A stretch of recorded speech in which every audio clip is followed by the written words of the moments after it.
พิธีตักบาตรถวายท่านแด่พระสงฆ์15 องค์เนื่องในโอกาสสร้างขบวนการต้อนรับการเลือกตั้งสมาชิกสภาแห่งชาติสุดที่10และสมาชิกสภาประชาชนแขวงสุดที่5ได้จัดขึ้นในตอนเสาร์ของวันอาทิตย์ที่22 กุมภาพันธ์นี้อยู่ที่วัดหลวงนครปักเซ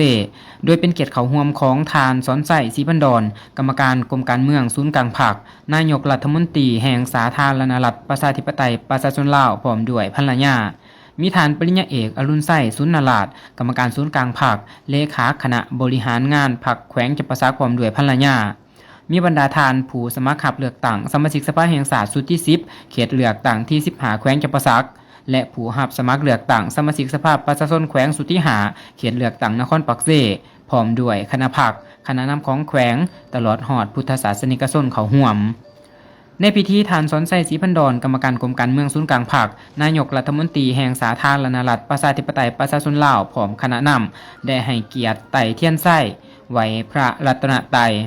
จากนั้นพระอาจารย์ใหญ่มหาสุวรรณจันทราชประธานองค์การพุทธศาสนาสัมพันธ์ลาวแขวงได้นำผ้าเข้าสู่พิธีทางศาสนาอย่างเป็นทางการก็คือเทศนาให้พรและญาตินำถวายทานแด่พระสงฆ์เพื่อเป็นสิริมงคล